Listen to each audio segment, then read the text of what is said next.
Hello बच्चों, कैसे हैं आप सब बच्चे। आज हम बात करने वाले हैं अपने सरफेस टेंशन की। ठीक है, तो सरफेस टेंशन की कहानी शुरू करने से पहले थोड़ी सी हम सरफेस टेंशन के बारे में जानेंगे कि सरफेस टेंशन आखिर होती क्या है। ठीक है, तो जैसे ये सरफेस टेंशन बेसिकली सरफेस की प्रॉपर्टी होती है, नाम से ही पता चल रहा होगा कि ये सरफेस है। ठीक है, नहीं सरफेस का टेंशन। ठीक है, तो जैसे एक लिक्विड लिया, ठीक है, मान लीजिए एक ग्लास लिया, उसमें एक पानी भरा। ठीक है, तो पानी एक तो पूरा बल्क होता है, ठीक है, और एक उसका एक सरफेस होता है।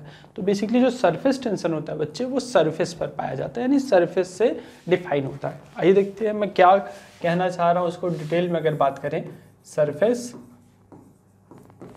टेंशन, ठीक, तो मान लीजिए ये है, ठीक है, एक बीकर में ऐसे पानी भरा है। ठीक है, ये बीकर में पानी भरा है, ये बच्चे ये है सरफेस, ये है इस लिक्विड का, जो भी पानी या लिक्विड है कुछ भी है, ये बीकर का सरफेस हुआ और ये बल्क हुआ, ये पूरा बल्क। ठीक है, ये लिक्विड का बल्क है और ये सरफेस है। तो बेसिकली जो सरफेस टेंशन है, it is the property of surface of liquid. ठीक है, सरफेस टेंशन इट इज क्या, इट इज प्रॉपर्टी सरफेस की है, तो it is property of liquid surface. ठीक है, ये सरफेस के पे होती है बच्चे। It is property of liquid surface due to which surface wants to minimize its area. बहुत ही इंपॉर्टेंट स्टेटमेंट है बच्चे। ये क्या करता है बच्चे, ये किसी भी लिक्विड की वो प्रॉपर्टी है, ध्यान से सुनिएगा, किसी भी लिक्विड या फ्लूइड की वो प्रॉपर्टी है जिसके कारण वो लिक्विड या फ्लूइड अपने सरफेस एरिया को मिनिमाइज करना चाहता है। क्या, ये वो प्रॉपर्टी है जिसके कारण किसी भी लिक्विड का जो सरफेस है वो अपने आप सरफेस एरिया को मिनिमाइज करना चाहता है, due to which it wants to minimize its surface area. अब सरफेस एरिया बच्चे क्यों मिनिमाइज करता है, इसकी बातचीत हम करेंगे, बट ये करता है। ठीक है, इसका रीजन भी जानेंगे आगे, लेकिन अभी हमें ये याद रखना है, ये किसी भी लिक्विड या फ्लूइड के सरफेस की वो प्रॉपर्टी है जिसके कारण वो सरफेस अपने एरिया को मिनिमाइज करना चाहता है। अब अगर आपको मैं एक एग्जांपल दूं, जैसे मैं वाटर ड्रॉप लूं, ठीक है, एक वाटर ड्रॉप लिया। अच्छा, वाटर ड्रॉप ऐसे छोड़ा, ठीक है, वो कुछ भी शेप ले सकता है, हो सकता है वो बच्चे आपका ले रेक्टेंगुलर शेप ले सकता है, पॉसिबल है। ठीक है, रेक्टेंगुलर तो नहीं लेगा, ड्रॉप है, वॉल्यूम मान लीजिए क्यूबिकल शेप ले सकता है। आप बताइए क्या शेप लेगा, ये क्यूबिकल ले लेगा, सिलिंड्रिकल या फिर आपका स्फेरिकल। आप सोचिए, तो आप बोलेंगे सर क्या ये सिंपल सा क्वेश्चन पूछ रहे हो, ये तो सबको पता है। ठीक है, ये स्फेरिकल लेता है, ये आपको भी पता है। ठीक, ये नहीं लेगा। अब क्यूबिकल क्यों नहीं लेता और आपका सिलिंड्रिकल क्यों नहीं लेता। लिक्विड ड्रॉप अगर हम ले बच्चे, एक पानी की बूंद को लेते हैं, तो हमेशा जैसे पानी की बूंद गिरती है, आकाश से गिरती है, कौन से शेप में गिरती है, स्फेरिकल शेप में। ये नहीं कि सिलेंडर गिर रहा है या फिर कोनिकल गिर रहा है, वो हमेशा बच्चे करीब करीब स्फेरिकल शेप में ही होती है। क्यों, क्योंकि बच्चे किसी फिक्स्ड वॉल्यूम के लिए, यानी अगर मैं आपको बोलूं कि मैंने आपको वी वॉल्यूम दे दिया, वी वॉल्यूम की एक वी वॉल्यूम का वाटर दिया, तो या तो ये वी वॉल्यूम का क्यूब बन सकता है, या फिर वी वॉल्यूम का सिलेंडर बन सकता है, या फिर वी वॉल्यूम का स्फीयर। बट ये बनता क्या है, ये बच्चे हमेशा बनता है स्फेरिकल। क्यों, क्योंकि बच्चे स्फीयर का जो सरफेस एरिया होता है वो मिनिमम होता है। क्यों, क्योंकि सरफेस एरिया मिनिमम होता है। Surface area is minimum for spherical shape. इसलिए बच्चे जो वाटर ड्रॉप होती है वो सरफेस एरिया अपना मिनिमाइज करके स्फेरिकल फॉर्म में बन जाती है। तो ये चीज़ याद रखना है कि अगर मान लो मैं आपको 10 मीटर क्यूब का एक वाटर ड्रॉप दूँ जिसका वॉल्यूम है 10 मीटर क्यूब, तो ये भी बन सकता है, ये भी, बट वो बनेगा बच्चे स्फेरिकल शेप। क्यों स्फेरिकल शेप में, इसलिए बनेगा क्योंकि जो स्फीयर होता है बच्चे, उसकी जो एरिया होती है दैट इज मिनिमम। ठीक है, ये चीज़ ध्यान रखनी है कि स्फेरिकल शेप का जो एरिया आता है दैट इज मिनिमम, इसलिए वाटर ड्रॉप अपना क्या सरफेस अपना मिनिमाइज करना चाहिए और स्फीयर का सरफेस मिनिमम होता है। ये याद रखना है, ये बहुत इंपॉर्टेंट चीज़ है कि स्फेरिकल शेप का जो सरफेस एरिया होता है दैट इज 4πa², वो मिनिमम होता है किसी फिक्स्ड वॉल्यूम के लिए। ठीक है, अगर आपको मैं 10 मीटर क्यूब दूं और वो डिफरेंट चीज़ें बन सकती हैं, तो जब स्फेरिकल शेप लेगा उस केस में उसकी सरफेस एरिया मिनिमम होगी, और सरफेस टेंशन का प्रॉपर्टी ही यही है, वो अपने एरिया को मिनिमाइज करना चाहता है, इसलिए वो स्फेरिकल शेप बन जाता है। ठीक है, ये तो रही बात एक एग्जाम्पल की। अगर एक और एग्जाम्पल की मैं बात करूँ, मान लीजिए मैंने एक इस तरीके से लिया, ठीक है, एक ऐसा कोई सर्कुलर शेप का है, ठीक है, ये सर्कुलर शेप का है। इसको मैंने बच्चे सोप फिल्म में डुबाया। सोप फिल्म देखते हैं जो फुग्गा उड़ाते थे बचपन में, अगर याद हो, ऐसे हम लिक्विड सॉल्यूशन लेते थे, उसमें ऐसे फुग्गा ऐसे था, उसको ऐसे डुबाते थे तो यहाँ सोप फिल्म बन जाती थी, अगर याद हो, ठीक है, फिर फूकते थे, उड़ता था, वो वही वाला। इसको इसी तरीके से मैंने एक लिया, इसको सोप फिल्म में डुबाया, तो ये बच्चे बन गई इसकी सोप फिल्म, ठीक है, बचपन में शायद आपने किया होगा, ठीक है। तो सोप फिल्म बन गई। अब इसी सोप फिल्म के ऊपर मैंने बच्चे एक थ्रेड रखा, एक पिंक कलर का एक थ्रेड रखा, ऐसे थ्रेड रख दिया, ठीक है। सोप फिल्म लिया, सोप फिल्म बनी, इसमें एक थ्रेड रखा। जैसे मैं बच्चे ये थ्रेड रखता हूँ ना, ये इसी तरीके से पड़ा रहेगा, ठीक है। फिर मैंने क्या किया, मैंने एक पिन धंसा के बीच वाला पार्ट को फोड़ दिया। सोप फिल्म में फोड़ तो सकती हैं, देखा होगा आपने, जब उसमें ऐसे पिन धंसाते थे जो सोप फिल्म बनती थी, फिर जिसको फूंक मार के उड़ाते थे, बीच में अगर पिन धंसा दे तो वो फट जाता था। फिर मैंने क्या किया बच्चे, ये जो पिन धंसा के बीच वाले को फोड़ दिया, तो इसका जो अब जो सीन होगा वो कुछ इस तरीके से होगा। कैसा, ये है, ठीक है, ये बच्चे ऐसे स्फेरिकल शेप ले लेती है, ठीक है। ये चीज ध्यान रखना है, क्यों, वो भी रीजन बताता हूं आपको। आई थिंक रीजन थोड़ा सा क्लियर हो, खुद से सोचिए ये ऐसा क्यों हुआ। देखिए बच्चे, ये जैसे ही मैं इसको फोड़ता हूँ बीच वाला खाली हो जाता है, ठीक है। तो ये चाहता है, ये वाला बीच वाला तो खाली हो गया, अब बचा ये सरफेस एरिया राउंड वाला, तो ये चाहेगा कि सरफेस एरिया ये वाला मिनिमाइज हो जाए। सरफेस एरिया ये राउंड वाला मिनिमाइज होने के लिए ये जितना फैल पाएगा, ये जितना रेडियली आउटवर्ड फैल पाएगा, ताकि ये जितना अगर और रेडियली आउटवर्ड फैल जाए तो ये वाला सरफेस एरिया क्या हो जाएगा, मिनिमाइज हो गया। और प्रॉपर्टी यही होती है, ये अपने एरिया को हमेशा मिनिमाइज करना चाहता है ड्यू टू सरफेस टेंशन। जो लिक्विड का सरफेस होगा वो हमेशा अपने एरिया को मिनिमाइज करना चाहेगा। तो ये मैंने फोड़ा, फिर ये बच्चे स्ट्रेच हुआ ऐसे रेडियली आउटवर्ड। क्यों, क्योंकि अगर ये जैसे रेडियली आउटवर्ड स्ट्रेच होगा उसी के साथ ये वाला एरिया बच्चे मिनिमाइज हो जाता है, ये वाला एरिया मिनिमाइज हो जाता है, ठीक है। तो ये ध्यान रखना है, it expands radially outward,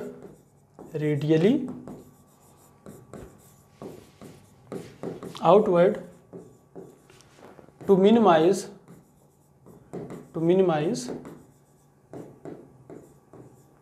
surface area, ठीक है, टू मिनिमाइज सरफेस एरिया, ठीक है। जितना ये रेडियली आउटवर्ड जाएगा बच्चे, उतना ये एरिया कम हो जाएगा, और ये इसीलिए अपना एक्सपैंड होता है ताकि जो सरफेस एरिया है वो कम हो जाए।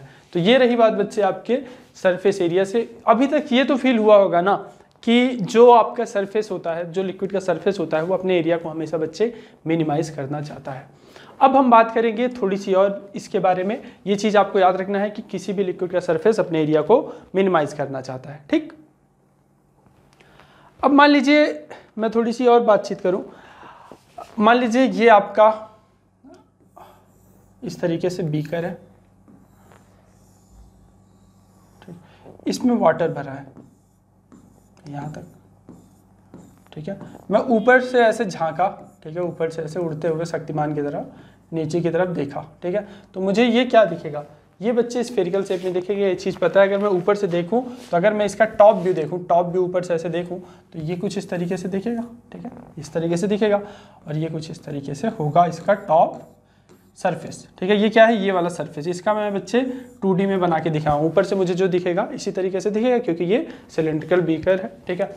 अब ये बच्चे जो सरफेस है इसका, सरफेस की अगर हम बात करें तो अगर इसमें थोड़ी सी ऐसे लाइन खींच दूँ, ऐसे लाइन खींच दूँ, तो ध्यान से सुनिएगा। मान लीजिए मैंने ऐसे लाइन खींच दी, ये 2 पार्ट में हुआ, ठीक है। अब आपको पता है कि सरफेस एरिया हमेशा अपने आप को मिनिमाइज करना चाहता है, तो जो ये वाला पार्ट है ये 2 पार्ट में बट गया। ये पार्ट चाहेगा अपने आप को मिनिमाइज करना, और राइट वाला पार्ट अपने आप को मिनिमाइज करना चाहेगा। तो ये इस लाइन पर इस साइड फोर्स लगाएगा, क्योंकि ये जो बच्चे लेफ्ट हाफ है वो अपने आप को मिनिमाइज करना चाहता है, यानी एरिया जो इतना है ये एरिया अपने आप को मिनिमाइज करना चाहता है। तो ये चाहेगा इस साइड से खींचे, तो इसको ऐसे खींचेगा, और ये वाला बच्चे ये वाला राइट वाला पार्ट भी इसी तरीके से इस साइड खींचेगा, ठीक है। आई बात समझ में। सरफेस टेंशन क्या चाहेगा, सरफेस टेंशन के कारण ये राइट वाला चाहेगा अपने एरिया को मिनिमाइज कर दे, लेफ्ट वाला चाहेगा अपने एरिया को मिनिमाइज कर ले। तो ये इस लाइन पर बच्चे हमेशा फोर्स लगाते रहेंगे। मान लीजिए फोर्स F लगाया, मान लीजिए फोर्स F लगाया, F मान लेता हूँ, ठीक है। और ये जो लेंथ है, लेंथ को L मान लीजिए, लेंथ को L मान लीजिए, ठीक है। तो अगर मान लीजिए ऐसे ऐसे फोर्स लगाया, नेट फोर्स को F मान लो, अगर मैं इसको थोड़ा सा हटाना चाहूँगा,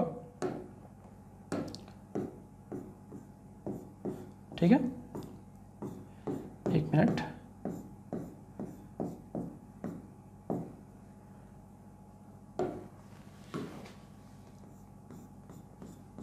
ये लेफ्ट हुआ, ये राइट हुआ, थोड़ा सा अलग से बना के दिखाऊंगा तो समझ में आ जाएगा। ये अपने आप को मिनिमाइज करना चाहता है, तो सपोज ये इतना फोर्स लगाया बच्चे, F इस साइड लगा रहा है, और ये राइट वाला नेट फोर्स दिखा रहा हूँ, नेट फोर्स F इस साइड लगा रहा है। तो यही बच्चे जो फोर्स पर यूनिट लेंथ लगता है, फोर्स पर यूनिट लेंथ, ये जो perpendicular force per unit length लग रहा है इस इमेजिनरी लाइन पे, मैंने क्या किया, मैंने सरफेस देखा, सरफेस पर इमेजिनरी लाइन खींचा, तो मुझे पता है इस लाइन के इस साइड वाला पार्ट अपने एरिया को मिनिमाइज करना चाहेगा, लेफ्ट वाला पार्ट अपने एरिया को। तो ये इस लाइन पर बच्चे ऐसे फोर्स लगा रहे होंगे, नेट फोर्स F माना। इसी net force per unit length की बात करें, परपेंडिकुलर लग रहा है इस लाइन के, तो F परपेंडिकुलर लिख लीजिए, ठीक है।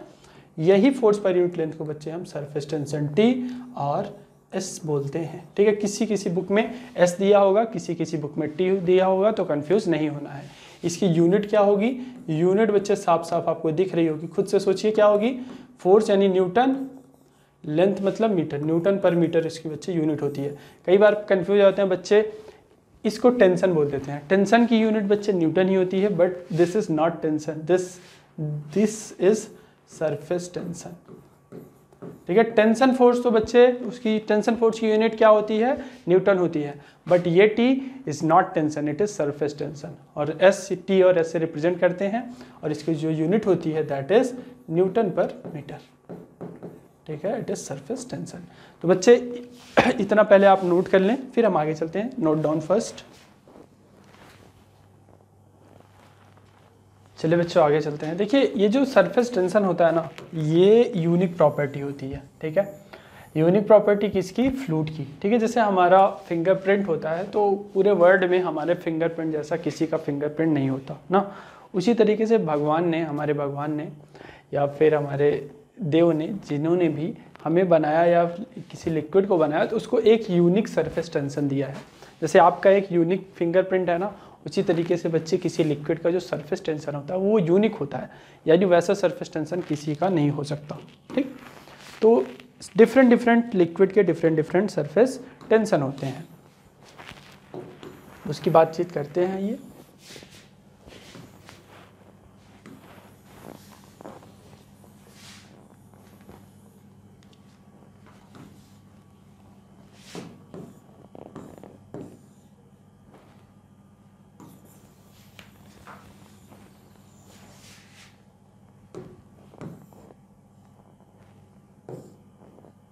ठीक है।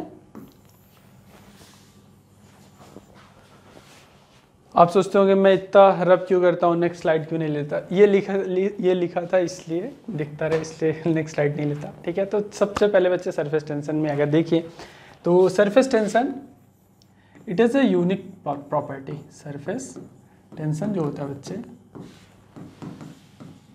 It is unique property of fluid, ठीक है।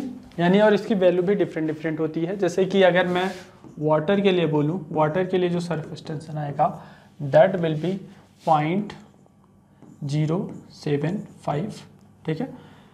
सोप सॉल्यूशन, यानी सोप सॉल्यूशन की बात करें, न्यूटन पर मीटर, और ये भी न्यूटन पर मीटर।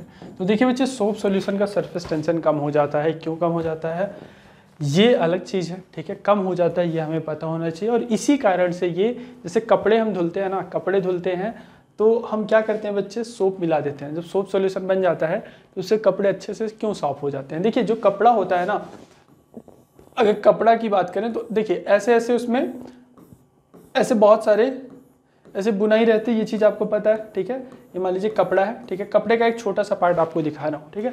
इस तरीके से रहता है, ठीक। इसमें बहुत छोटे छोटे पोर्स होते हैं, ठीक है। अब मान लीजिए लिक्विड का सरफेस टेंशन ज़्यादा है, सरफेस टेंशन लिक्विड का ज़्यादा है, तो चाहेगा अपने एरिया को मिनिमाइज़ करना, अपने एरिया को मिनिमाइज़ करना चाहेगा। ये वाटर का ड्रॉप मान लिया मैंने और एक यहाँ सोप का ड्रॉप है, ठीक है। ये जो सोप का ड्रॉप है बच्चे, ये जो सोप का ड्रॉप है, ध्यान से सुनिएगा, ये वाटर का है, ये सोप का है, ठीक है। वाटर के ड्रॉप का सरफेस टेंशन ज़्यादा है, ये बच्चे अपने आप को मिनिमाइज करना चाहेगा। जितना ज़्यादा सरफेस टेंशन उतना ज़्यादा वो अपने आप को क्या करना चाहेगा, मिनिमाइज करना चाहेगा। तो इसका सरफेस टेंशन ज़्यादा है, इसका कम है। जिसका सरफेस टेंशन कम है वो बिखरा बिखरा सा थोड़ा सा रहता है, क्योंकि वो अपने आप को बच्चे उतना अपने सरफेस एरिया को सिकोड़ नहीं पाता और बिखरा बिखरा सा रहता है। तो बच्चे चूंकि इसका सरफेस टेंशन कम है तो ये पोर्स में ईजिली चला जाएगा, ठीक है। ये पोर्स में अपना, ये क्या होता है, ये अपने आप से मतलब अपने आप को मिनिमाइज करता है और एक दूसरे से बिखरता नहीं, जबकि सोप सॉल्यूशन इजीली एक दूसरे से सेपरेट होके इन पोर्स में चला जाता है और इस पोर्ट की जो गंदगी होती है बच्चे उसको साफ कर देता है। But in case of water उतना इफेक्टिव नहीं होता, करता है वो भी बट इसका सरफेस टेंशन ज़्यादा है तो अपने आप को एकदम सिकोड़े रहता है, ठीक है। बट ये क्या है, इसका सरफेस टेंशन कम है तो ये उतना अपने आप को सिकोड़ नहीं पाता और इनके जो होल्स हैं, जो पोर्स हैं, उनमें जाकर वहाँ से गंदगी को निकाल देता है। और एक चीज़, अगर मान लीजिए मैं टेम्परेचर बढ़ाता हूँ, अगर मैं टेम्परेचर सपोज इंक्रीज करूँ वाटर या किसी भी चीज़ का, तो जो आपका सरफेस टेंशन है SRT मतलब सरफेस टेंशन, ठीक है। T is the tension, not tension, it is a surface tension. तो अगर टेम्परेचर बढ़ाता हूँ बच्चे तो सरफेस टेंशन कम होता है। इसीलिए देखा होगा घर में कभी कभी जब कपड़े बहुत गंदे हो जाते हैं आपके, तो किससे साफ़ करते हैं, तो पानी मम्मी वगैरह गर्म करती हैं, फिर उसके बाद सफाई की जाती है। जब ठंडी में आप एक महीने नहाते नहीं तो आपका जो कपड़ा है उसको गर्म पानी से ही धुलना पड़ता है, ठीक है।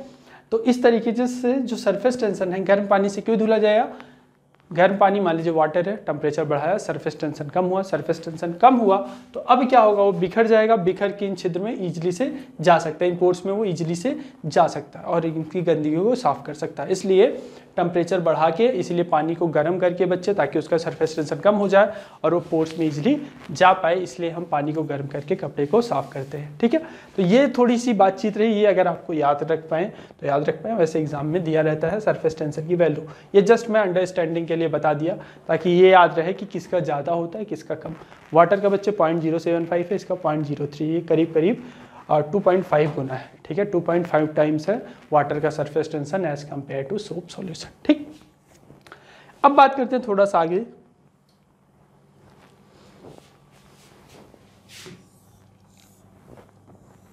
मान लीजिए ऐसा आपका एक सिलेंड्रिकल बीकर है, ठीक, इसमें वाटर फिल है, ठीक है। देखिए जो वाटर बच्चे फिल है इसमें, उसको अगर हम, चलिए बच्चों, तो इसमें क्या है, देखिए मान लीजिए इसका सरफेस टेंशन है कैपिटल T, ठीक है। इसका जो रेडियस दिया है, रेडियस ये मान लिया मैंने स्मॉल r है, ठीक है। आपसे पूछा क्या, इसमें सपोज लिक्विड फिल है, लिक्विड वाटर है, ठीक है, वाटर या कुछ भी है, तो हमसे पूछ रहा है find force on left part of fluid due to right part of fluid applied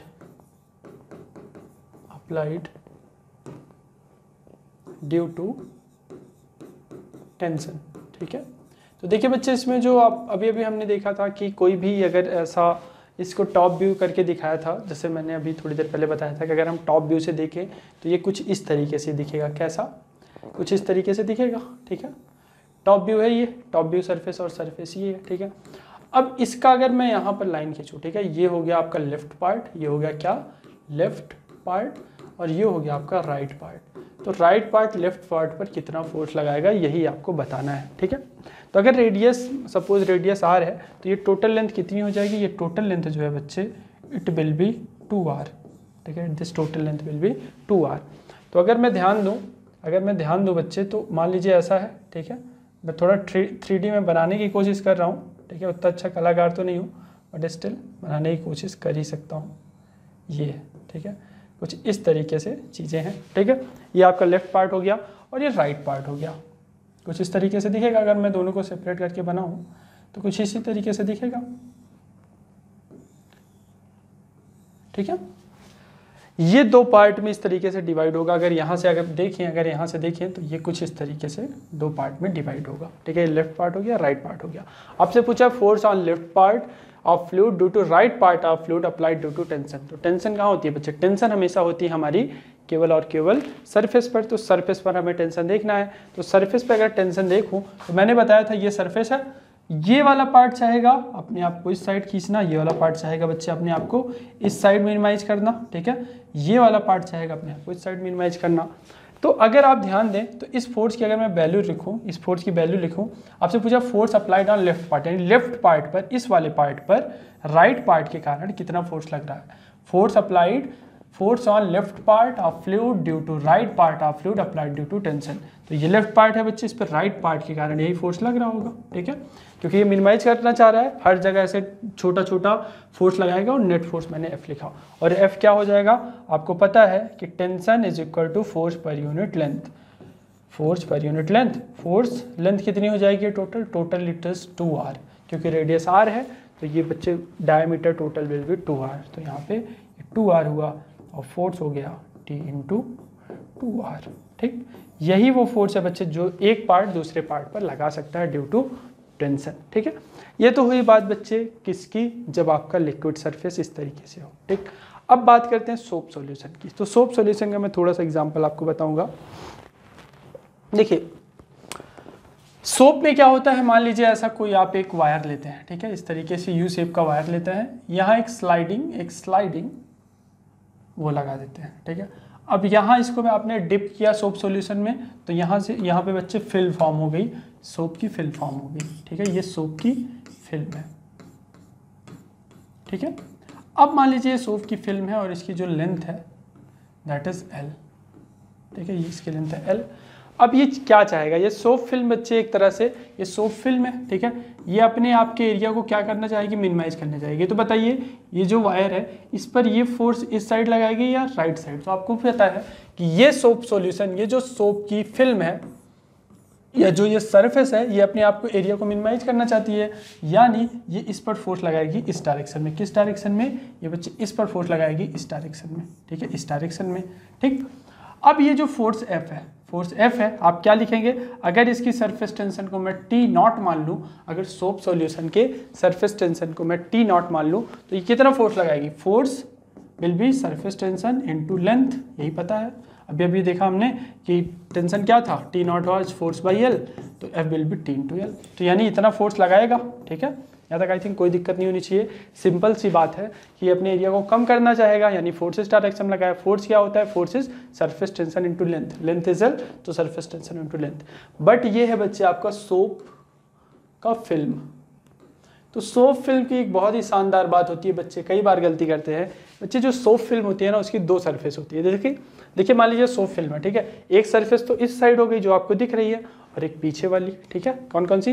ये सोप फिल्म है, ठीक है। एक तो मेरा ये वाला पार्ट और दूसरा ये वाला पार्ट, तो दो सरफेस हुए, इसलिए हम 2 से मल्टीप्लाई कर देते हैं नेट फोर्स, क्योंकि जितना फोर्स इस साइड लगेगा उतना ही पीछे साइड भी लग रहा होगा, और जो आपका नेट फोर्स हो जाएगा T0 इंटू L इंटू 2, ठीक है।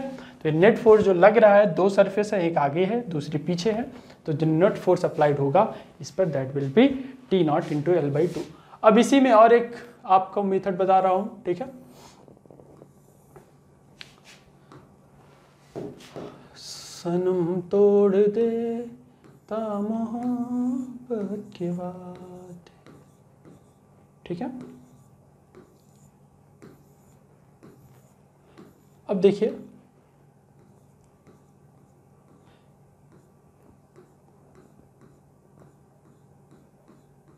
मैं कल एक मूवी देख रहा था, पैरासाइट नाम है मूवी का, पता नहीं आपने देखा है कि नहीं, बहुत ही प्यारी सी मूवी थी, उसको कई ऑस्कर मिले हैं, ठीक है। अगर आपको टाइम मिले तो देखिएगा, बहुत ही प्यारी मूवी है। वो डायरेक्टर इतने मतलब अच्छी मूवीज़ बनाते हैं कि हाँ देखने के बाद लगता है कि हाँ कुछ देखा, ठीक है। उसमें बेसिकली यही है कि कैसे एक जो हाई क्लास होता है वो मिडिल क्लास और जो आपका लो क्लास हो, उनमें क्या डिफरेंस होता है। और उसमें ऐसा नहीं होता कि हर चीज़ पॉजिटिव दिखाई जा रही है, ठीक है, जो रियलिटी है वो दिखाई गई है। तो अगर आपको टाइम मिले देखना, बहुत अच्छी मूवी लगी, ठीक है। और ये आपको कभी कभी बच्चे ना मूवी वगैरह देख लेने चाहिए, क्योंकि देखिए हमारा जब हम कुछ अपने आप को हमें रिवॉर्ड देना चाहिए, ठीक है, कि मैं ये फ्लूइड मैकेनिक्स चैप्टर कंप्लीट कर लूँगा अच्छे से और इतनी एक्सरसाइज सॉल्व कर लूँगा तो मैं ये मूवी देखूँगा, ठीक है। तो आपको ऐसे ऐसे अपने लिए छोटे छोटे रिवार्ड अगर रखेंगे तो इस चीज़ को जल्दी से कर पाएंगे, क्योंकि आपके अंदर जो हमारा माइंड काम करता है वो रिवार्ड पे ही काम करता है, ठीक है। कि अगर हम अपने आप को खुद से कुछ अच्छा काम करने पर कुछ रिवार्ड दे रहे हैं तो वो काम हम और अच्छा और इफ़िशिएंटली और जल्दी परफॉर्म कर पाएंगे। जैसे कि मैं अगर आज एक एक्सरसाइज फ्लूइड मैकेनिक्स की लगा लूँगा तो जाके एक आइसक्रीम खाऊंगा, या फिर मैं पूरी एक्सरसाइज कंप्लीट कर लूँगा तो जाके ये मूवी देखूंगा, ठीक है।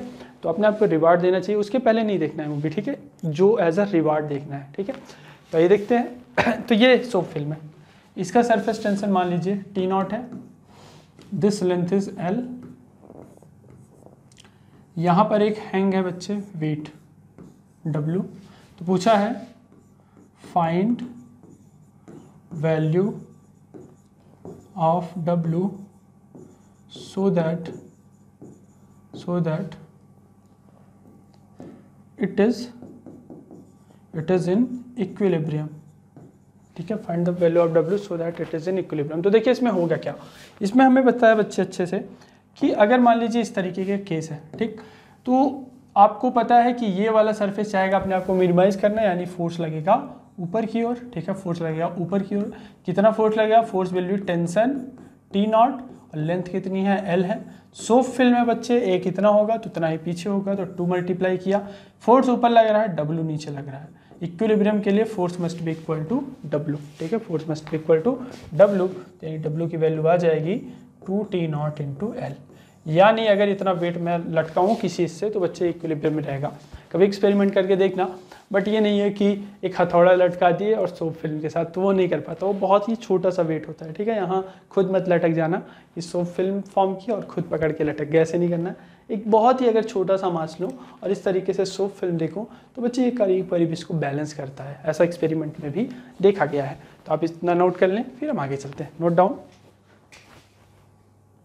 चलिए बच्चों आगे चलते हैं। तो देखिए आपको इसमें थोड़ा सा ये लग रहा होगा कि कितना वेट लटकाना है, ठीक है। इस पर एक मैं छोटा सा न्यूमेरिकल करके भी आपको दिखा रहा हूँ। मान लीजिए, चलिए कर ही देता हूँ न्यूमेरिकल। मान लीजिए ऐसे आपका यू शेप का एक वायर है, ठीक है, यहाँ एक मास M है, ठीक है। ये बच्चे आपका स्लाइडिंग वायर है, ठीक है, स्लाइड कर सकता है, इट इज स्लाइडिंग वायर, ठीक है। ये जो मैं बना रहा हूँ बच्चे इतनी देर से, ये क्या है, ये बेसिकली आपका स्लाइडिंग वायर ही है, ठीक है, जो स्लाइड कर सकते हैं। जैसे यहाँ दिखाया, ये क्या था, ये बच्चे यू शेप का ऐसे है, ठीक है, यू शेप का है, ये वाला पार्ट इस पर स्लाइड कर सकता है, ऐसे देखो, ऐसे स्लाइड कर सकता है, ठीक है। इसको यहाँ रख देता हूँ, ठीक। तो ये स्लाइडिंग वायर है, तो ये ध्यान रखना है। ऐसे नहीं समझ लेना कि ये जाम है, जाम नहीं है, नहीं तो कुछ होगा ही नहीं, ठीक है। ये बच्चे आपका है स्लाइडिंग वायर, इस पर इस तरीके से स्लाइड कर सकता है ऊपर नीचे। उसके बाद ये देखते हैं, न्यूमेरिकल करते हैं।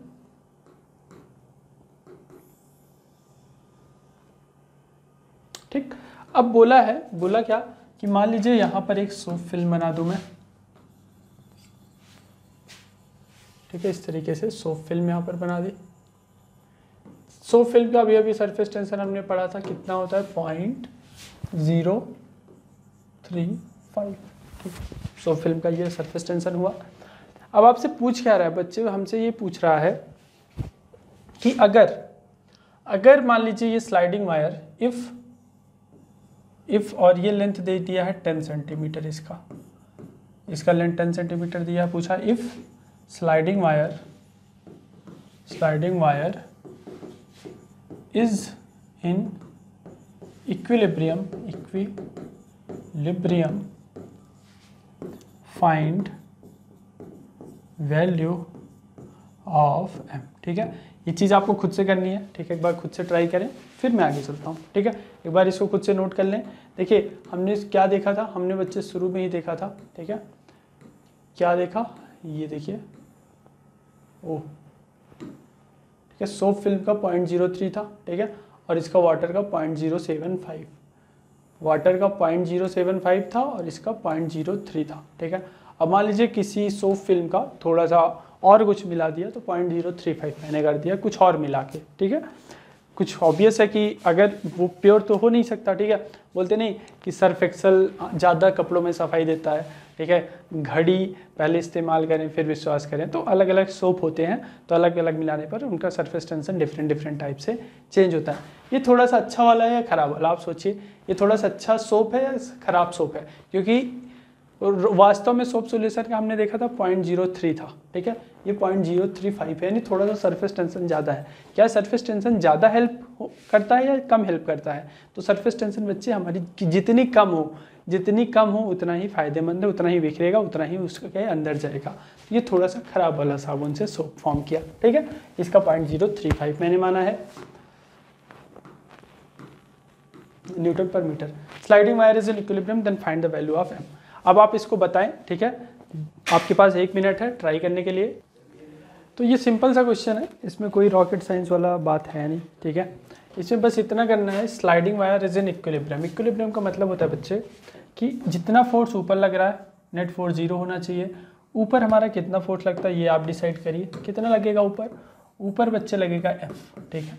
एफ का मतलब टेंशन इंटू लेंथ, टेंशन कितनी है टी, लेंथ इज एल मान लीजिए, और हमें पता है it is a soap solution, यानी जितना इस साइड उतना ही पीछे, तो 2 से मल्टीप्लाई किया।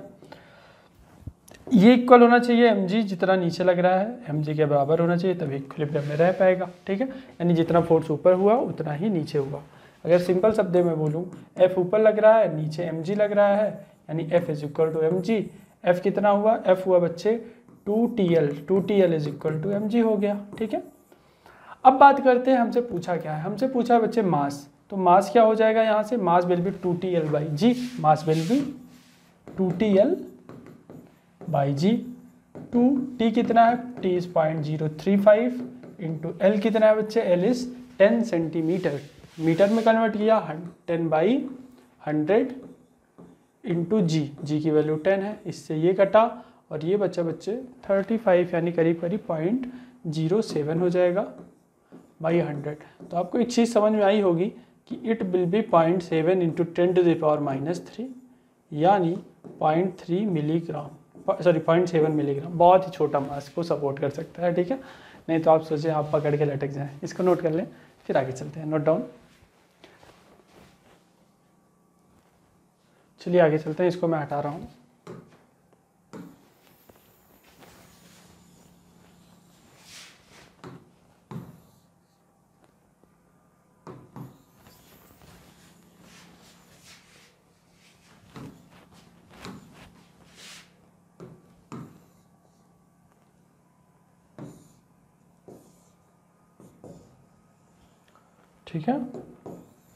ठीक है, यहाँ तक ये हो गया, ठीक है। ये हुआ, उसके बाद ये फ्लूइड आ गया आपका, इसको हटा रहा हूँ, ठीक। अब देखिए बच्चे, इसमें जो अच्छी बात है वो ये है कि अब हमें सरफेस एनर्जी पढ़नी है, ठीक है। अभी हमने ये पढ़ा कि वो अपने आप को एरिया को मिनिमाइज़ करना चाहता है। किसी भी लिक्विड का जो सरफेस है वो अपने एरिया को क्या करना चाहता है, मिनिमाइज़ करना चाहता है, ठीक है। हाँ, आपको ये तो पता नहीं क्यों करना चाहता है, उसकी बात हम यहाँ पर करेंगे। वो अपने एरिया को मिनिमाइज़ क्यों करना चाहता है। देखिए, सबसे पहले मान लीजिए, अगर मैं आपको एक एग्जांपल के थ्रू समझाऊं कि मान लीजिए ऐसी कोई दो हैं और उनके बीच बच्चे स्प्रिंग ऐसे है, ठीक, स्प्रिंग है, ठीक है, सिंपल सी बात है, स्प्रिंग है। अब मान लीजिए पहले इसमें कोई एक्सटेंशन होगा नहीं, तो x विल बी 0, तो इसमें जो पोटेंशियल एनर्जी स्टोर होगी half kx square it will be 0, यही होती है। अगर ये स्प्रिंग है और इसकी जितनी नेचुरल लेंथ है l, मान लिया नेचुरल लेंथ है और ये l के साथ ही है, इस पर कोई मास वगैरह मैंने लटकाया नहीं, तो x एक्सटेंशन इसका 0 था, तो हाफ kx स्क्वायर से इसकी एनर्जी 0 हुई। अब मैंने क्या किया, अब मैंने बच्चे इस स्प्रिंग से एक मिनट, ठीक है, ये स्प्रिंग जो है आपकी, इससे मैंने एक मास लटका दिया नीचे, ठीक है, जो फोर्स इस पर mg नीचे की ओर लगाएगा। क्या ये स्प्रिंग ऐसे ही रहेगी? नहीं, आपको सिंपल सा पता चल रहा होगा कि ये जो स्प्रिंग है अब ये कुछ इस तरीके से हो जाएगी, ठीक है, कुछ इस तरीके से टेढ़ी होके ऐसी हो जाएगी। ठीक, यहाँ तक आई थिंक बात क्लियर होगी कि ये स्प्रिंग बच्चे कुछ ऐसी हो जाएगी। पहले नेचुरल लेंथ L थी, ठीक है, पहले नेचुरल लेंथ L थी, क्या अब भी इसकी लेंथ L है? नहीं, आपको साफ साफ दिख रहा होगा अब बच्चे लेंथ कुछ total length L plus delta L या फिर L प्लस x को ही डेल्टा L बोला, ठीक है, यह हो जाएगा। यानी लेंथ जो नेचुरल लेंथ L थी उससे थोड़ी सी अब स्प्रिंग की लेंथ बढ़ गई होगी। यानी अगर बच्चे अगर इसका शेप ऐसा हुआ तो इसकी लेंथ बढ़ गई। अब लेंथ बढ़ी है तो यानी एक्सटेंशन आया है, यानी हाफ के डेल्टा L स्क्वायर, इस या फिर एक्स स्क्वायर भी बोल सकते हैं, हाफ के एक्स स्क्वायर। अब हमने एक चीज़ देखा कि जब पहले बच्चे स्प्रिंग ऐसे स्ट्रेट थी तो उसकी पोटेंशियल एनर्जी 0 थी। मैंने इससे कुछ मास लगाया, इसमें इस तरीके से इसका शेप हुआ होगा, इसकी लेंथ L से बढ़कर L प्लस डेल्टा L या फिर L प्लस एक्स हुआ होगा, तो एनर्जी भी इसमें कुछ आ गई होगी। यानी इसमें इसके इस शेप के कारण एक एनर्जी, इलास्टिक एनर्जी, यानी क्या हुआ इसके अंदर इलास्टिसिटी के कारण कि इसका शेप, इसका साइज बढ़ा, इसका यानी लेंथ बढ़ा, तो उसके कारण एक एनर्जी आ गई। यहाँ तक बहुत क्लियर होनी चाहिए, बहुत ही सिंपल सी बात है, ठीक है। लेंथ बढ़ा, एक्सटेंशन आया, और इसमें अब इसको मैं क्यों बता रहा हूँ, इसको इसलिए बता रहा हूँ क्योंकि इसको मैं कोरिलेट करने वाला हूँ किससे, आपके सरफेस टेंशन से, ठीक है। तो ये देखते हैं कैसे कोरिलेट होता है। चांदनी जब तक रहती है हर कोई देता साथ, ठीक है। मान लीजिए ये आपका लिक्विड है,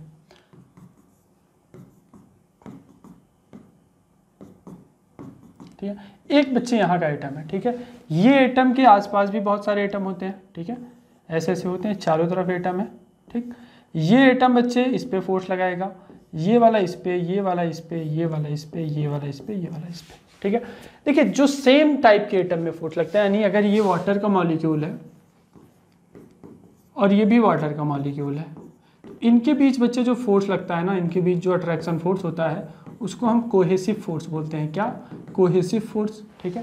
अब मान लीजिए एक बबल है, ये वाटर की है, और ये है आपका सपोज आयरन है, ठीक है, आयरन कुछ भी लिख लीजिए, कोई भी अलग मटेरियल नहीं, सेम नहीं है, ठीक है, सेम नहीं है, यहाँ सेम था, यहाँ सेम था, और यहाँ पर डिफरेंट, ठीक है। इनके बीच अब जो फोर्स लगता है बच्चे उसको एडहेसिव बोलते हैं। क्या? एडहेसिव। तो ये एक एडहेसिव और कोहेसिव में आई होप डिफरेंस समझ में आया होगा, बहुत ही सिंपल सा डिफरेंस है। सेम टाइप के मॉलिक्यूल में, यानी सेम मटेरियल से बने हुए मॉलिक्यूल में जो फोर्स लगता है उसको कोहेसिव फोर्स बोलते हैं। डिफरेंट टाइप के मटेरियल के मॉलिक्यूल में जो फोर्स लगता है उसको बच्चे एडहेसिव फोर्स बोलते हैं। तो यहाँ ये भी वाटर, ये भी वाटर, इन दोनों के बीच का जो फोर्स लग रहा होगा दैट इज कोहेसिव फोर्स, ठीक। अब बात करते हैं इसकी, ठीक है। तो यहाँ का जो मॉलिक्यूल है, आई थिंक कोहेसिव एडहेसिव का डिफरेंस क्लियर हुआ होगा। देखिए ये जो आपका मॉलिक्यूल है इस पर फोर्स ऐसे लग रहा है, यानी नेट फोर्स अगर देखूँ तो इस पर नेट फोर्स आपको साफ साफ दिख रहा होगा, 0 होगा। आप बोलेंगे कैसे सर? तो बच्चे देखिए ध्यान से, ये जो आपका है, ठीक है, ये जो आपका बॉल है, ये वाला इस पर ऐसे फोर्स लगा रहा है, इसका जस्ट अपोजिट ये लगा रहा है 0, दोनों कोहेसिव हुए सेम डिस्टेंस पर, इस तरीके से होगा। ये वाला जितना लगा रहा होगा उसका जस्ट अपोजिट ये लगा रहा है, तो ये 0 हो गया। इस तरीके से ये जितना लगा रहा है उतना ही ये भी लगा रहा होगा 0, यानी नेट फोर्स हो गया इस पर 0, इस वाले पार्टिकल पर। अब मैं एक पार्टिकल यहाँ पर सरफेस पर एज्यूम कर रहा हूँ, ठीक है। इस सरफेस के चारों तरफ एक यहाँ होगा, एक यहाँ होगा, एक यहाँ, एक यहाँ, ठीक है, इस तरीके से होगा, ठीक। अब आप अगर ध्यान से देखें तो ये वाला फोर्स बच्चे ऐसे लगाएगा, ये वाला पार्टिकल ऐसे लगा रहा होगा, ये वाला ऐसे लगा रहा होगा, ये वाला ऐसे और ये वाला ऐसे, ये तो 0 हो गया। क्या आप इस पे बोल सकते हैं कि इस पे नेट फोर्स 0 हो सकता है? तो कोई बच्चा भी बोल देगा कि इस पर नेट फोर्स 0 नहीं है, क्योंकि इस पर बच्चे हमें दिखा एक फोर्स ऐसे लग रहा है, एक फोर्स ऐसे लग रहा है, एक फोर्स ऐसे लग रहा है, एक फोर्स ऐसे और एक फोर्स ऐसे। यानी अगर मैं ध्यान से देखूं, इसका इस वाले पार्टिकल का बीडी बना रहा हूँ, इस पर नेट फोर्स ऐसे लगेगा। यानी अगर ये F है, ये F सब FF मान के करूँ तो ये तो कैंसिल हो जाएगा, बट जो नेट फोर्स आ रहा है वो आएगा इस पर downward. F net is downward on this particle and it is not equal to 0, ठीक है। यानी इससे एक बात हमें ये समझ में आई कि जो बच्चे वाटर या लिक्विड होता है, कोई फ्लूइड होता है, उसके जो बल्क में मॉलिक्यूल है, बल्क के मॉलिक्यूल हैं, उन पर तो नेट फोर्स 0 होता है, बट जो सरफेस पर होता है उस पर नेट फोर्स 0 नहीं होता है, नेट फोर्स इज नॉट 0। तो ये बेसिकली अगर सरफेस को मैं ऐसे बनाऊं तो सरफेस पे आपको साफ साफ दिख रहा होगा, ये सरफेस है, ये वाटर का सरफेस है, इस पर फोर्स नीचे की ओर लग रहा है। तो जैसे स्प्रिंग के केस में हुआ था, अभी स्प्रिंग के केस में क्या हुआ था, ऐसे फोर्स लग रहा था mg के कारण फोर्स नीचे लग रहा था, तो उसका शेप ऐसे हो गया था। इसी तरीके से बच्चे इस सरफेस का भी शेप ऐसा हो जाएगा, ठीक है। पहले ये स्ट्रेट होना चाहिए, बट इसके कारण इस तरीके से हो गया। और आपको पता था जब स्प्रिंग का हम कोई फोर्स करते थे अटैच, तो इसके कारण इसमें एक एनर्जी आ जाती थी। तो यहाँ भी सेम चीज़ है, जैसे वहाँ पर जो काम mg करता था वही काम यहाँ पर बच्चे इस फोर्स ने किया है। नेट फोर्स 0 नहीं है, यानी सरफेस कुछ ऐसी बेंड हो जाएगी और इसी के कारण इसमें एक एनर्जी आ जाएगी, energy, and this energy is elastic in nature, ठीक है। इसी को बच्चे बेसिकली हम सरफेस एनर्जी कहते हैं, ठीक है। तो आई होप कि इजीली आपको डिफरेंस समझ में आया होगा। स्प्रिंग से कोरिलेट करके देखना है कि थोड़ा सा ज़्यादा हो जा रहा है, मुझे पता है, ठीक है, बट थोड़ा सा समझने का प्रयास करिए, ठीक है। इसमें क्या था, स्प्रिंग से अटैच किया मैंने, स्ट्रेट थी 0, जैसे ये बेंड हुआ, लेंथ बढ़ी, इलास्टिक पोटेंशियल एनर्जी आ गई थी। सेम केस यहाँ पर है बच्चे, नेट फोर्स 0 नहीं है, पहले नेट फोर्स 0 था, नेट फोर्स 0 नहीं हुआ, एफ नेट इज नॉट 0। वही केस यहाँ पर हुआ बच्चे, एफ नेट इज नॉट 0। तो ऑब्वियस है कि इसमें अगर इसको स्प्रिंग में मानूं, तो यहाँ पर बच्चे एनर्जी आ जाएगी कुछ ना कुछ, जैसे कि स्प्रिंग में आई थी। इसी को बच्चे हम सरफेस एनर्जी बोलते हैं। क्या बोलते हैं? It is called our surface energy.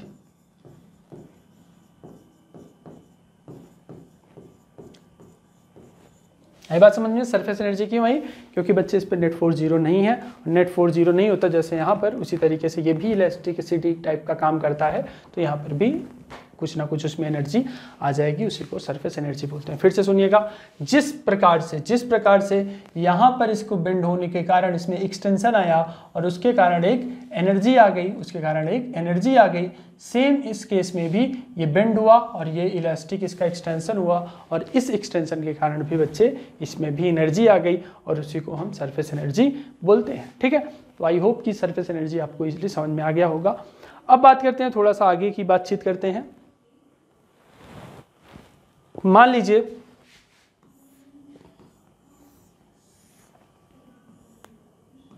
ऐसे है, इस पे एक स्लाइडिंग वायर है, एक फिल्म है,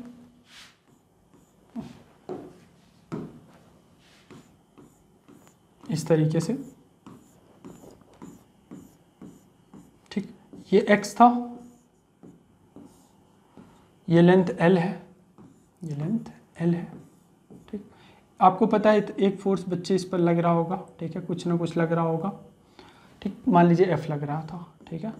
ये चीज़ हमें समझ में आई, ठीक है, कि ये क्या है, ये सोप सॉल्यूशन है, टेंशन इसका T0 मान लो, इट इज सोप का फिल्म, सोप फिल्म है, ठीक है। यहाँ तक आई थिंक क्लियर होगी बात। इन्होंने क्या किया बच्चे, जितना फोर्स ये लगा रहा है उसका जस्ट अपोजिट इन्होंने F लगाया, F एक्सटर्नल, ठीक है, F एक्सटर्नल लगा के इन्होंने इसकी लेंथ को बढ़ाया। ध्यान से सुनिएगा, क्या किया, F लग रहा है उसके जस्ट बराबर but equal in magnitude but opposite direction, मैंने एक फोर्स अप्लाई किया और इसको द स्लाइडिंग वायर, ध्यान से सुनिएगा, द स्लाइडिंग वायर, ये जो स्लाइडिंग वायर है इज मूव्ड वेरी स्लोली, ठीक है। यानी इसको क्या किया मैंने बच्चे, यहाँ पर अगर फोर्स F लग रहा है और मैं उतना ही एक्सटर्नल फोर्स, इतना ही जितना यहाँ लग रहा है उतना एक्सटर्नल फोर्स लगा के इसको खींचा और कैसे खींचा, बहुत ही स्लोली। तो यहाँ पर ये वाला पहले यहाँ था, ये सपोज यहाँ पर फिल्म पहुँच गई, ठीक है, यहाँ पर पहुँच गई और इसको मैंने डेल्टा x माना, ठीक है, डेल्टा x माना। यानी जो बढ़ा हुआ एरिया आया वो इतना एरिया बच्चे इसका बढ़ गया, इतना एरिया बढ़ गया, ठीक है। अब आप बताइए, मैंने जो एक्सटर्नल फोर्स लगाया, ऐसे लगाया, तो work done by F external कितना होगा, work done by external force will be कितना, work done by external force will be force into displacement. Force कितना है बच्चे, force is F external into displacement कितना है डेल्टा एक्स, तो यहाँ पर मैंने डेल्टा एक्स लिखा। ठीक है, यहाँ तक आई थिंक बात क्लियर होगी कि जो आपका work done by external force है that is F external into delta X. हमें पता है बहुत ही स्लोली आ रहे हैं, it is very slowly process, it is very slowly process. Very slowly का मतलब होता है बच्चे कि acceleration is almost zero, acceleration is almost zero, यानी F net is zero. F net zero होने का मतलब जितना एक्सटर्नल लग रहा है उतना ही पीछे लग रहा होगा। इसका मतलब ये हुआ सिंपल सा कि external force will be equal to F in magnitude, यानी जो फोर्स लग रहा है वो एफ एक्सटर्नल के बराबर होगा। तो एफ की वैल्यू कितनी है, एफ की वैल्यू होती है हमें पता है surface tension into length, surface tension into length, चूंकि ये सोप है तो 2 से मल्टीप्लाई कर दिया। सोप की फील्ड में जितना आगे उतना ही पीछे, यानी एफ एक्सटर्नल की जो वैल्यू होगी that will be T not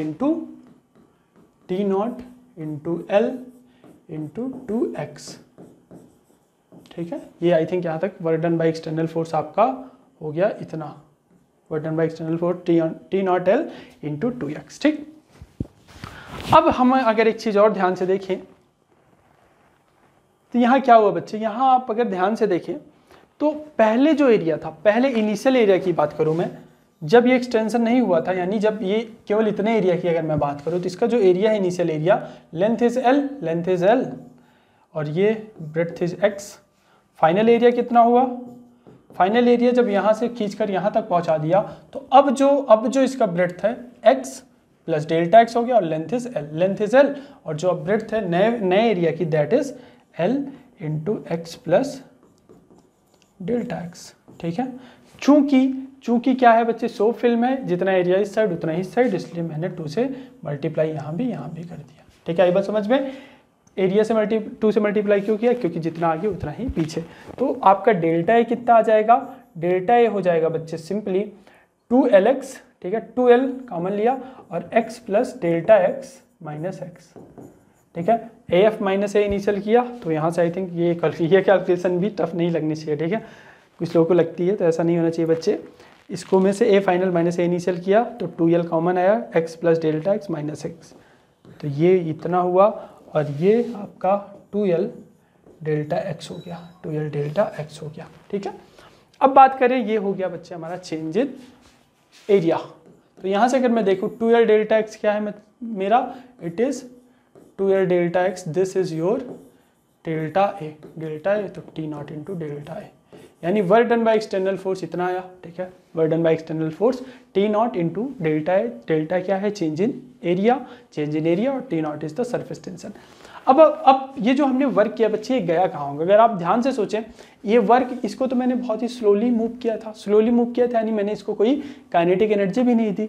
तो ये जो मैंने वर्क किया ये गया कहाँ, ध्यान से अगर सोचें कि हमने इसको जब खींचा तो कुछ वर्क किया, बट वर्क तो किया हमने, बट इसके काइनेटिक एनर्जी को तो चेंज किया नहीं, तो ये वर्क गया कहाँ होगा, यही वर्क बच्चे इसकी सरफेस एनर्जी के फॉर्म में स्टोर हो जाता है, यानी work done by external force becomes surface energy change. ठीक है, सरफेस एनर्जी में जो भी बच्चे, पहले तो कुछ ना कुछ सरफेस एनर्जी रही होगी। ठीक है, पहले कुछ ना कुछ सरफेस एनर्जी रही होगी, तो work done by external force क्या हो, टी इंटू डेल्टा ए है, delta A naught T into A, यानी ये सरफेस एनर्जी में जितना चेंज होगा, जितना हमने वर्क किया उतना ही बच्चे इसकी सरफेस एनर्जी में चेंज होगा। तो work done by external force is equal to change in surface energy. ठीक है, तो एक फार्मूला आप लिखिए, क्या work done by external force is equal to change in surface energy.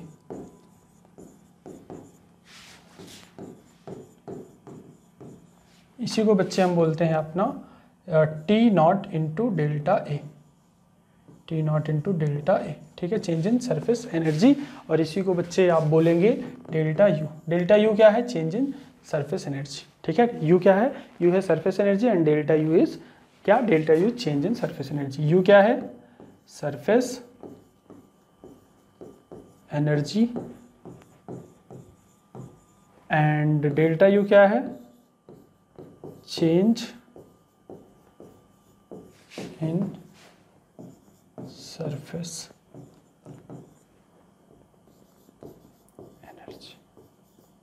ठीक है। तो डेल्टा यू क्या है बच्चे, delta U is your T naught delta A, delta U is T naught delta A, ठीक है। तो यू क्या हो जाएगा बच्चे, यू हो जाएगा टी नॉट इंटू ए, ठीक है। तो इस तरीके से बच्चे आई थिंक आप इजिली डिफ्रेंशिएट कर पाएंगे। चेंज का मतलब T naught into delta A, तो surface energy will be T naught into area, ठीक है। तो आपको ये चीज़ ध्यान रखना है, ये बहुत ही इंपॉर्टेंट फार्मूला है ये दोनों। और ये तो है ही, work done by external force कहाँ स्टोर हुआ, in the form of surface energy, और सरफेस एनर्जी का चेंज आया आपका delta U T naught into delta A, ठीक है। तो आप इसको बच्चे नोट कर लें, फिर हम आगे चलते हैं। Note down. चलिए बच्चों आगे चलते हैं, एक इस पे न्यूमेरिकल करते हैं। फार्मूला याद रखिएगा, ठीक है। चेंज इन सरफेस एनर्जी क्या होता है आपका, work done by external force के बराबर होता है, और टी इंटू डेल्टा ए होता है, ठीक। तो ये देखते हैं।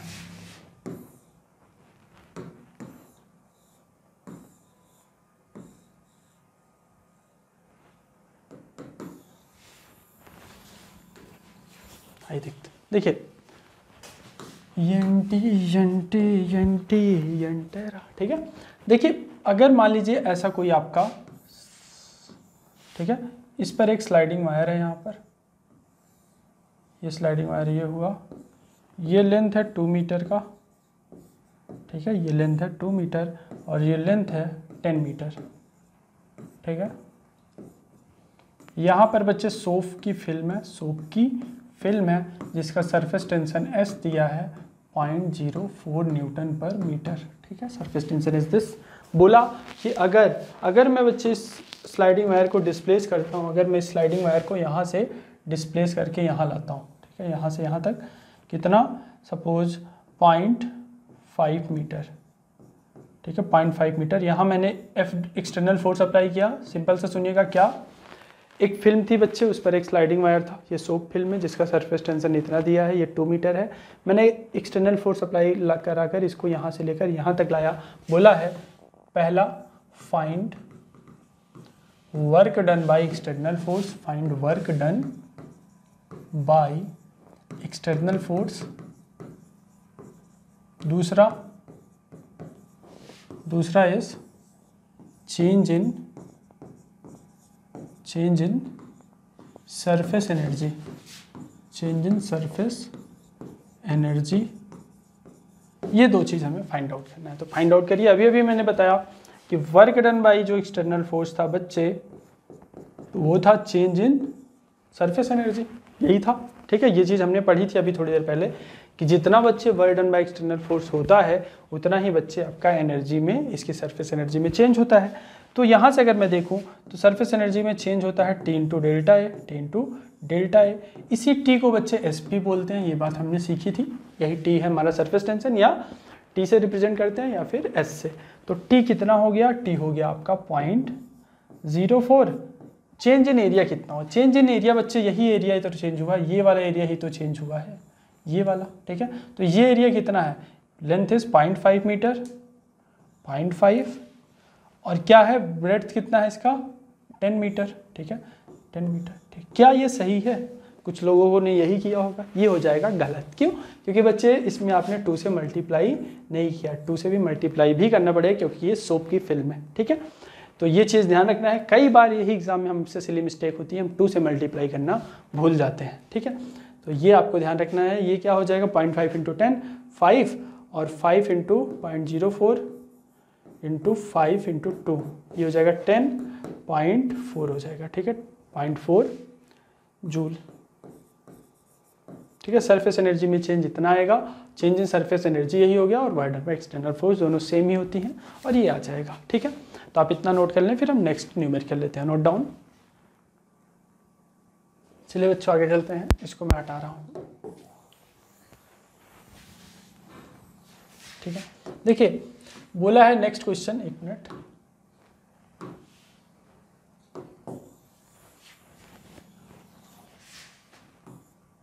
बोलो ये क्या हो रहा है भाई, ये क्या हो रहा है, ठीक। देखिए फाइंड क्वेश्चन है पहला आपका, अगर मान लीजिए find work done by external force, find y done by external force, find y done by external force to increase the radius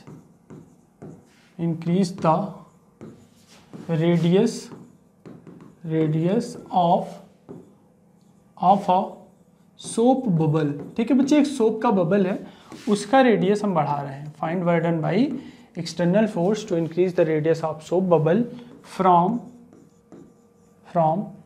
2 centimeter to 6 centimetre. ठीक है, 6 सेंटीमीटर। ब्रैकेट में दिया है कि surface tension of soap bubble is 0.04 Newton per metre. ठीक है, ये चीज़ दी है। तो ये देखते हैं ऐसे क्वेश्चन को कैसे अटेम्प्ट करेंगे। एक बार आप खुद से इसको ट्राई करें। ठीक है, इसमें है क्या, इसमें यही है बच्चे कि एक सोप बबल है, एक सोप बबल है जिसका रेडियस दिया है 2 सेंटीमीटर। ठीक, फिर उन्होंने बोला कि फिर इसका बच्चे रेडियस बढ़ा के वो कर रहे हैं कितना, इसी बबल का रेडियस बढ़ा कर दे रहे हैं कितना, 6 सेंटीमीटर। तो इसमें work done by external force कितना होगा। अभी हमने पढ़ा बच्चे कि work done by external force क्या होगा। Work done by external force is equal to change in surface energy. ठीक है, work done by external force is equal to change in surface energy. Work done by external force पूछा है तो delta U लिखा। अच्छा, delta U क्या है, delta U आप सबको पता है कि it is T naught into delta A, यानी surface tension into change in energy, change in area. ठीक है, T naught into delta A, T naught क्या है, surface tension, delta A change in area. यही surface tension is your S. ठीक है, यही same चीज़ होती है। ठीक है, ये डिवाइड मत कर दीजिएगा। ठीक है, ये T naught is same thing as S, into delta A भी लिख सकते हैं। अब एरिया में कितना चेंज हुआ, पहले एरिया था बच्चे इसका 4 पाई, इसको एरिया को स्मॉल आर मान लीजिए और इसको कैपिटल आर मान लीजिए, कैपिटल आर, और इसको स्मॉल आर। पहले जो एरिया था, एरिया इनिशियल कितना रहा होगा इसका, सोप बबल का जो इनिशियल एरिया था 4 पाई आर स्क्वायर। चूंकि सोप बबल है, सोप बबल का मतलब होता है बच्चे एक एरिया बाहर वाला, एक एरिया अंदर वाला। ठीक है, तो इसलिए 2 से मल्टीप्लाई करते हैं। आई बात समझ में, एक एरिया इसके अंदर होगा, एक जस्ट बाहर। ठीक है, ऐसे अगर ऐसा कोई बबल है तो एक तो ये वाली एरिया, ठीक है, अंदर वाली इंटरनल, और एक बाहर, तो इसलिए 2 से मल्टीप्लाई करते हैं।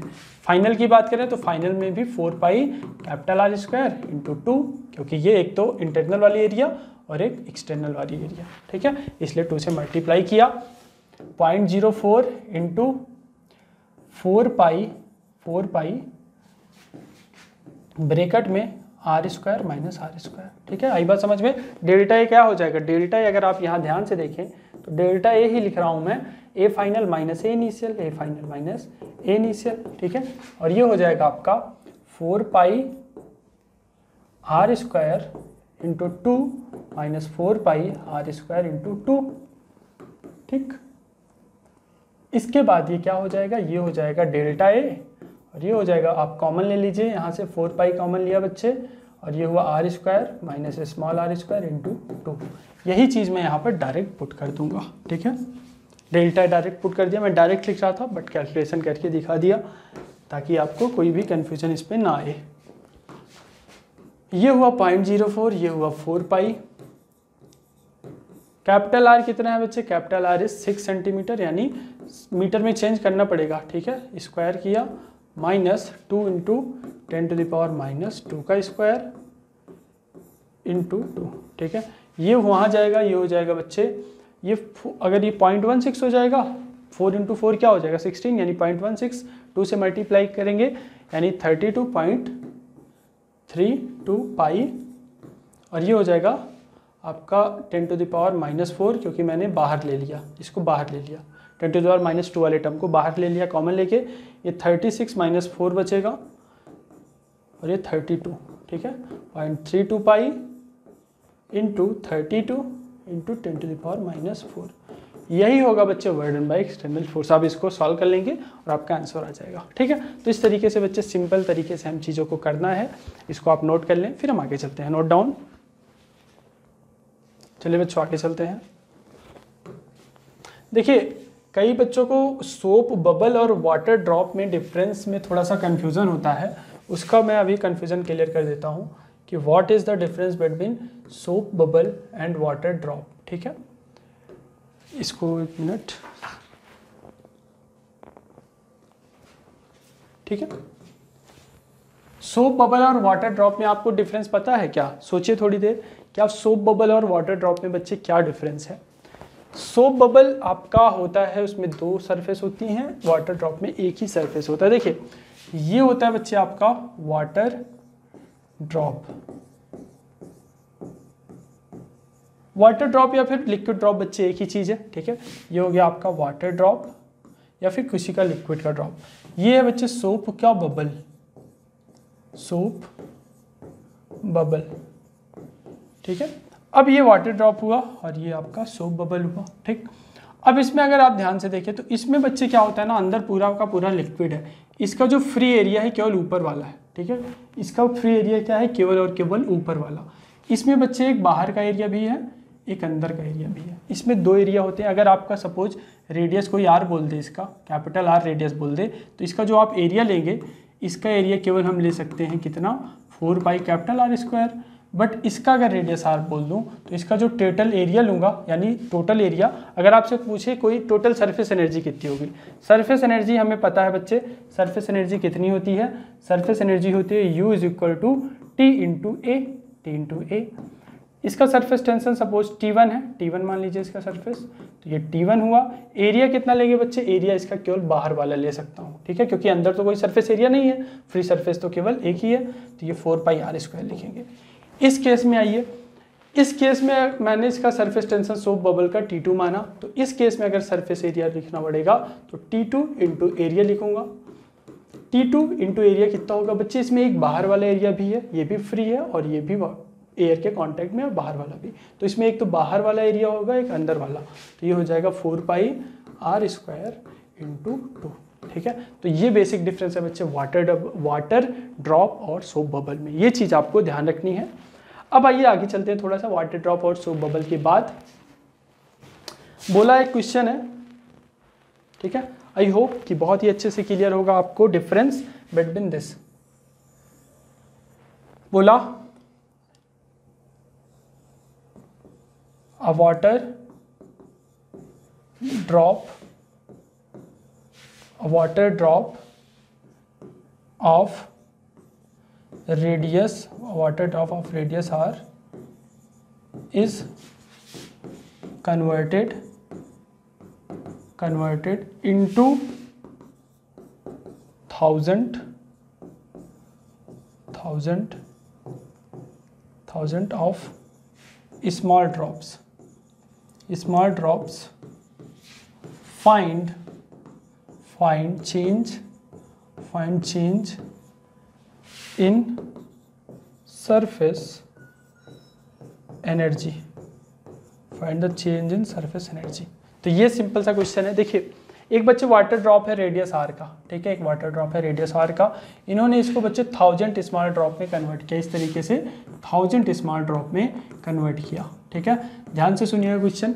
एक बच्चे बड़ी सी ड्रॉप थी, उसको छोटी ड्रॉप में कन्वर्ट किया। ये टोटल नंबर ऑफ ड्रॉप है 1000 ड्रॉप्स, ठीक है, 1000 ड्रॉप्स हैं टोटल, ठीक। आपसे पूछा है कि इसकी अगर इसका सरफेस टेंशन में वाटर ड्रॉप है, ये पहली बात तो वाटर ड्रॉप है, यानी वाटर ड्रॉप इस तरीके से होता है, केवल और केवल बाहर का एरिया लेते हैं, इस तरीके से वाटर ड्रॉप, ठीक है, अंदर भरा है, इसका एरिया केवल बाहर वाला लेंगे, ठीक, ये वाटर ड्रॉप है। अब water drop is converted into 1000 small drops. Radius इसकी कैपिटल आर है, सरफेस टेंशन इसका मैंने टी दे दिया, सरफेस टेंशन इस वाटर ड्रॉप का है टी। तो अगर आप ध्यान से देखें बच्चे कि अगर मैं इसको एक बड़ी सी वाटर ड्रॉप को कन्वर्ट करें 1000 स्मॉल ड्रॉप में, तो चेंज इन सरफेस एनर्जी पूछा है, तो चेंज इन सरफेस एनर्जी क्या होता है, टी इंटू डेल्टा ए, यही होता है, ठीक है। चेंज इन सरफेस एनर्जी क्या होता है, surface tension into change in area.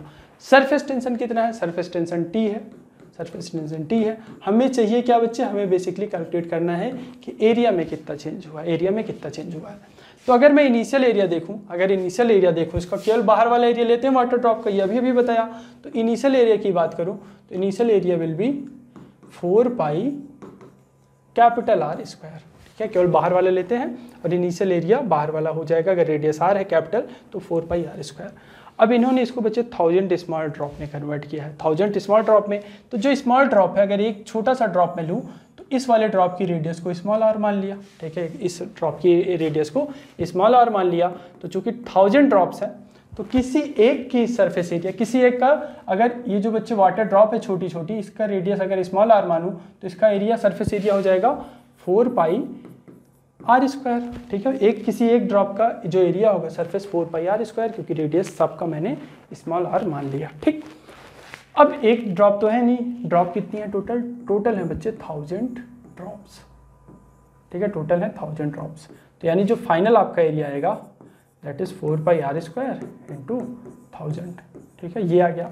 अब हमें बच्चे आर तो दिया है बट स्मॉल आर नहीं दिया है, स्मॉल आर तो दिया नहीं है, तो हम उसको कैलकुलेट करना पड़ेगा। देखिए जितना इसका वॉल्यूम होगा ना उतना ही इसका वॉल्यूम होगा। कैसे? देखिए मास तो चेंज होता नहीं, तो अगर इसका मास है m, अगर इसका मास m है तो ये जो पूरा मिला के है, ये जो पूरा मिला के है, इसका मास भी m होगा। ये बात समझ में आई? मास क्या होता है? मास होता है डेंसिटी इनटू वॉल्यूम। वाटर की डेंसिटी तो चेंज होती नहीं, मास भी नहीं चेंज हो रहा है, वॉल्यूम भी नहीं चेंज हो रहा है। देखिए मास भी कांस्टेंट है, डेंसिटी तो वाटर की चेंज होगी नहीं, तो यानी वॉल्यूम भी कांस्टेंट रहेगा, वॉल्यूम विल रिमेन कांस्टेंट। तो यानी initial volume will be equal to final volume, initial volume is equal to final volume। यहाँ तक आई थिंक सारी चीज़ें क्लियर होंगी कि जितना पहले का वॉल्यूम था उतना ही बच्चे बाद का भी वॉल्यूम होगा। पहले का वॉल्यूम की बात करें तो 4/3 पाई आर क्यूब, बाद भी कितना, किसी एक ड्रॉप का लूँ तो किसी एक ड्रॉप का है 4/3 पाई स्मॉल आर क्यूब। एक ड्रॉप तो है नहीं, 1000 ड्रॉप है, तो 1000 से बच्चे मल्टीप्लाई कर दिया, इससे ये कटा, इससे ये कटा, और यहाँ से आ गया R will be R cube will be R cube by 1000। अब आर क्यूब से अगर क्यूब ले लूँ तो ये आर बाई, ये 1000 क्या होता है? 1000 होता है बच्चे 10⁻3, यानी हो जाएगा, ठीक है, यानी स्मॉल आर आ गया बच्चे कैपिटल आर बाई 10। यानी यहाँ से अगर देखूँ तो जो फाइनल एरिया होगा 4 पाई कैपिटल आर बाई 10 यानी 100 हो गया, ठीक है। यहाँ तक आई थिंक कोई दिक्कत नहीं, स्मॉल आर की जगह मैंने आर बाई 10 रखा, और ये 1000, इससे ये कटा और ये हो गया 4 पाई आर स्क्वायर इंटू 10, ठीक है। यानी delta A will be, delta A कितना हो जाएगा? A final minus A initial. A final है, सॉरी ए इनिशियल इतना है, ए फाइनल है 10 टाइम्स ऑफ ए इनिशियल, तो ये हो जाएगा 10 माइनस 1 4 पाई आर स्क्वायर, ठीक है, सिंपल सा है। बस ए फाइनल की जगह क्या रखा? ए फाइनल ये है बच्चे 10 लिखा, 10 माइनस 1 इनिशियली इतना, यानी 9 इंटू 4 पाई आर स्क्वायर। यानी जो आपका फाइनल डेल्टा यू आएगा that will be T into 9 into कितना? 4 पाई आर स्क्वायर। सिंपल, यही बच्चे चेंज इन सरफेस एनर्जी हो जाएगी, ठीक है। तो इस तरीके से कोई भी क्वेश्चन है बहुत ईजिली करना है, सिंपल सा देखना है क्या हमें चेंज इन सरफेस एनर्जी पूछा है, यानी टी इंटू डेल्टा ए करना है। डेल्टा ए किया, डेल्टा यानी ए final minus A initial, final देखा 1000 ड्रॉप है, इनिशियल 4 पाई आर स्क्वायर दिखा क्योंकि इसमें केवल बाहर वाला एरिया लिखते हैं। 1000 ड्रॉप में तो कन्वर्ट कर लिया बट इसकी रेडियस इज स्मॉल आर, तो a final 4 pi R square, 1000 drop है तो मल्टीप्लाई कर दिया। स्मॉल आर की वैल्यू पता नहीं थी, लेकिन हमें ये पता है कि वॉल्यूम दोनों का इक्वल होगा, तो वहाँ से स्मॉल आर और कैपिटल आर में रिलेशन निकालना पड़ा। क्यों निकालना पड़ा? क्योंकि हमें स्मॉल आर की बच्चे वैल्यू पता नहीं थी, तो वहाँ से कैपिटल आर बाई 10 आया, वैल्यू रखा और हमारी चीज़ें आ गई। तो आज के लिए इतना ही, तब तक के लिए बच्चे मन लगा के पढ़ते रहिए। Bye bye, take care.